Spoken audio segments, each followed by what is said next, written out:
My story is a little different. I'm kind of a 4-H project that went awry, and so I started off showing hogs and lambs and chickens, and one year I asked my parents if I could show cattle, and they very nicely said yes, even though they had no background in the cattle industry whatsoever.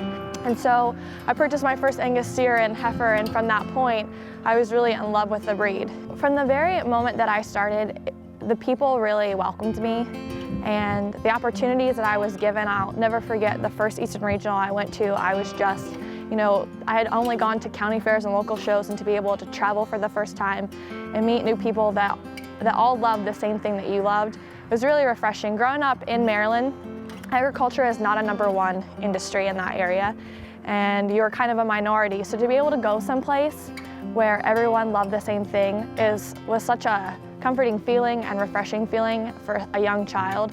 And so I think it was infectious, and I fell in love with that idea. And each place that I went, I met new people, and I got to experience so many new opportunities. And then as I got older and started to look towards college, I got a lot of additional opportunities, especially with the auxiliary. When I served as Miss American Angus, I kind of transformed into a new person that year. I was allowed to meet, a lot of different breeders, and had a lot of different opportunities in order to represent the Angus breed. And so, after that point, I was definitely hooked for life. So, my husband has showed and raised shorthorn cattle. He's the 3rd generation in his family.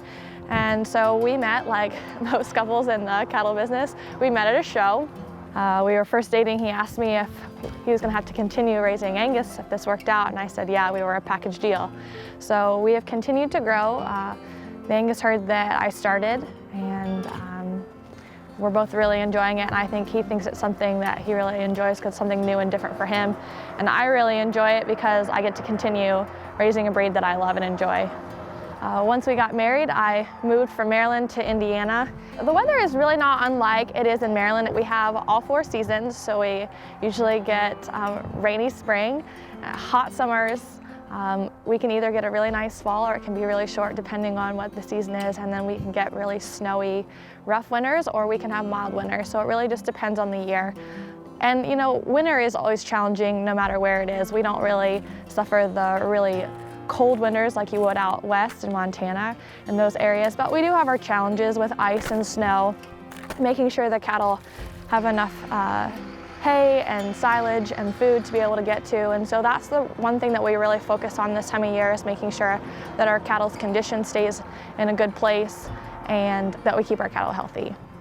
Our main industry, although raising cattle is what we love to do, it's more geared towards show cattle. And so for us, it's a slower time of the year where our harvest is done, we're not making hay, and the showing cattle is a little slower this time of year. So we really enjoy this time of year, even though it might be harder.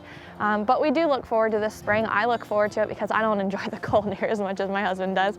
And so I look forward to warmer temperatures, and I really enjoy making hay, and I enjoy seeing the new cows on the ground and getting ready. That's a time in the spring where we're really starting to gear up and get excited about our fall sale. So I really enjoy that time of year. When I ended my career in the junior organization, I told myself that I was going to continue to be involved and give back to those juniors because I felt like I gained so much from it. So I continue to do that today. I'm a junior advisor within the state, and I'm extremely active with the auxiliary. I'm the advisor this year. I went to school to be a teacher, and I taught for 3 years before I moved to Indiana, so I have a passion to work with young people, and I feel like I really get to do that with the Angus breed.